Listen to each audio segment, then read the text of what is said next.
Negro, una preguntita quería hacerte. Sí. Hay mucha gente, muchos amigos que conocemos este parque y otros parques en el mundo similares a este, eh, pero sabemos que esta construcción fue hecha recientemente. Sí. ¿Podrías comentarnos un poco cómo fue como el origen y el desarrollo de todo esto? Esta construcción, que los pobladores del lugar llamaron la ermita, en realidad esta construcción es una réplica. Esa la hicieron nuestros amigos unos cuantos años después, porque la construcción original de la ermita estaba pasando esos dos ríos caudalosos en ese lugar donde hay una vertiente. Pero después de dar nuestra arenga, la arenga del sufrimiento y demás, en su momento, en 1969, la destruyeron totalmente. La dejaron en el suelo y ahí han quedado los escombros. Por supuesto se puede visitar, pero no, es bastante complicado para llegar al lugar. A partir de la construcción de la ermita, a la que concurrieron unos pocos amigos, donde nos concentramos en alguna ocasión, donde tuvimos oportunidad además de escribir unas cosas. A partir de ese momento empieza el desarrollo de lo que podríamos llamar los lugares de encuentro y de estudio. Como lugar de estudio es un poco complicado, pero cumplió con esa función, sobre todo en aquellos momentos donde no se podían producir reuniones públicas, ni reuniones al aire libre, ni reuniones sino reuniones muy restringidas. Y acá, donde nos vinimos entre las piedras, pudimos hacerlo. Ahí empezó la cosa. Pero ahí no terminó, ¿no? No terminó la cosa.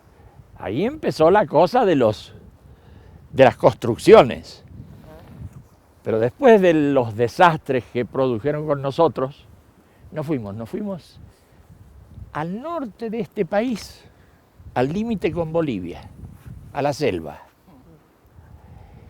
a un lugar que se llama, o se llamaba, San Pedro de Jujuy. Y ahí hicimos una gran picada, empezamos a cortar árboles, a tirarlos abajo, y quedó todo más o menos despejado, pero rodeado por la selva.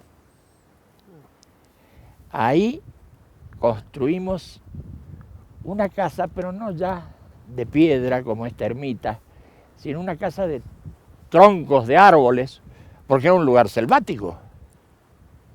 Ese fue uno de nuestros primeros cambios de lugar. Negro, eso sucedió en San Pedro de Jujuy, pero se trasladó a otros lugares. Claro.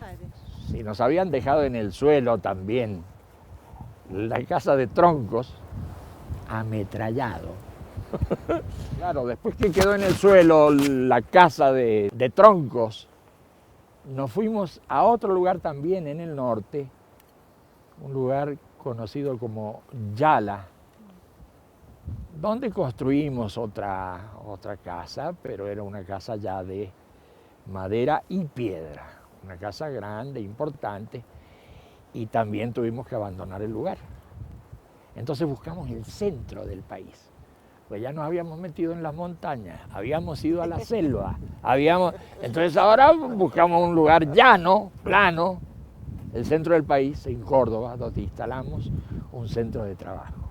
Ahí pudimos trabajar bastante tiempo porque pudo llegar gente.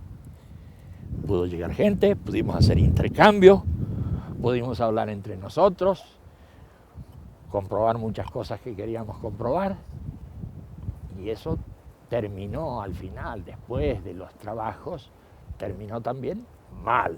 Varios encarcelados, gente deportada, etc. Sí, allá después de un año, ¿no? Fueron encarcelados y toda la gente, y Claro. provocó eso la dispersión a otros puntos. Claro. Eso hizo. Así que ya no quedaba mucho lugar a donde ir. Podíamos haber ido al sur, al Polo Sur. Pero se convertía en una cosa un poco complicada. Para colmo de males, las dictaduras militares ya estaban instaladas en toda América. Así como asesinaron gente amiga, gente nuestra, en La Plata, en un lugar próximo a Buenos Aires, así como encarcelaron a numerosos amigos en distintas partes, así también en Chile, por ejemplo, hicieron sus verdaderos campos de concentración y metieron gente nuestra en Pisagua, en el norte de Chile. Así que estábamos bastante incómodos con la situación y ya decidimos cambiar, no solo de lugar geográfico en un país o en dos países, sino de continente. Y nos fuimos de acá y caímos en el mar Egeo. Y ahí instalamos en Corfú otro centro de trabajo. En ese centro de trabajo pudimos trabajar sin ningún tipo de problema. Además, recordemos, estábamos ya cerca de nuestros amigos de Europa. En aquellas épocas los desplazamientos no eran tan fáciles como ahora. Con ese centro de trabajo en Corfú, bueno, la gente pudo venir de todos los lugares de Europa. Y ahí pudimos hacer nuestros progresos hasta que ahí ya terminamos nuestros trabajos y nos fuimos a otros lugares. ¿Negro? ¿Sí? Estamos diciendo que los únicos lugares activos eran esos puntos de encuentro y retiro, ¿o habían otras cosas? Había numerosos lugares que no eran centros de trabajo y retiros.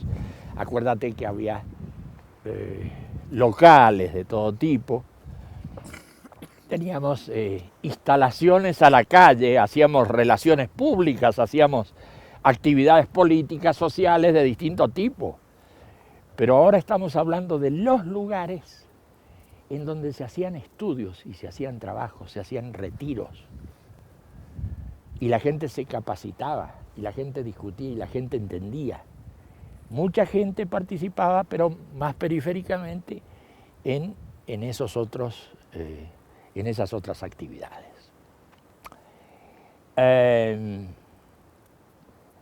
Pudimos hacer muchas cosas, pero necesitamos también darle coordinación a todas nuestras actividades. Y esa coordinación la logramos poniendo un centro de coordinación en otras islas, en las Islas Canarias. Y entonces coordinamos distintas actividades desde allá. Pero los centros de estudio, los centros de trabajo, estaban en una dirección distinta a las coordinaciones, a las actividades más superficiales, pero que por supuesto fueron importantes y fueron las que hicieron conocer a nuestros movimientos. Parece que ese desborde de actividades, de todas maneras, nos empezó a alarmar nuevamente. A esas fuerzas oscuras, no sé cómo llamarlas. Sí, las fuerzas oscuras. Las fuerzas oscuras, y ya no agreden físicamente, pero tienen su gente. Y a su gente ellos le pagan y la instruyen. Y ahí tenemos los formadores de opinión, los falsificadores de internet. O sea, ellos no quieren que se sepa lo nuestro.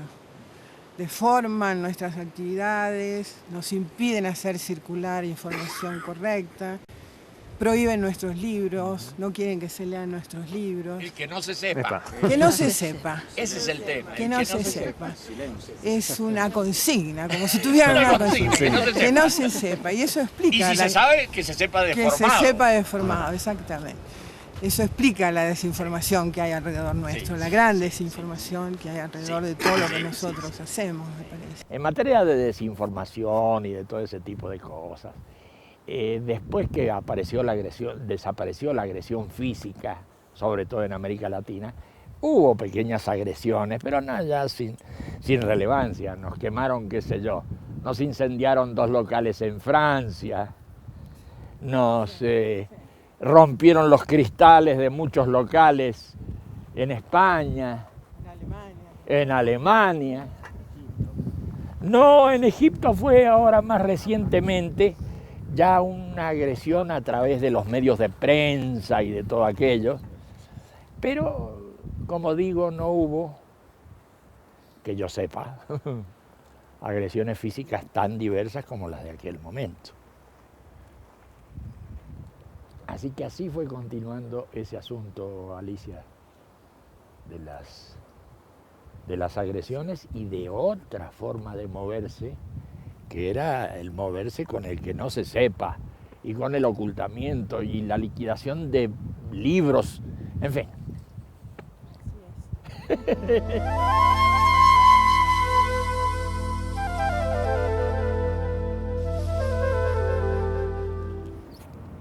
Y así fuimos pasando de lugar en lugar, saltando como pulgas de lugar en lugar, porque no había otra. Y se empezaron con construcciones más estables en distintas partes del mundo. Se empezó con construcciones a las cuales hemos llamado parques, salas, salitas, lugares de reunión de comunidades del mensaje. Poco a poco se fueron erigiendo en distintos puntos esas construcciones más definitivas.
Ahí también se empezaron a hacer o se continuaron haciendo estudios que habían quedado un poco interrumpidos en otros momentos.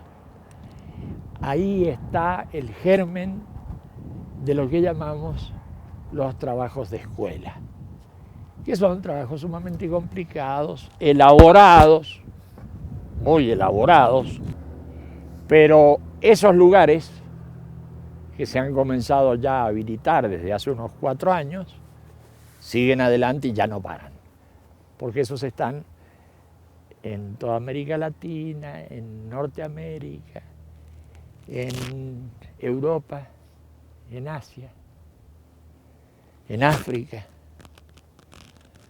Y no podemos decir que haya lugares todavía en Oceanía y esos puntos, pero la cosa va. Y así fue como llegamos al momento actual. No hemos llegado al momento futuro todavía, pero vamos a llegar.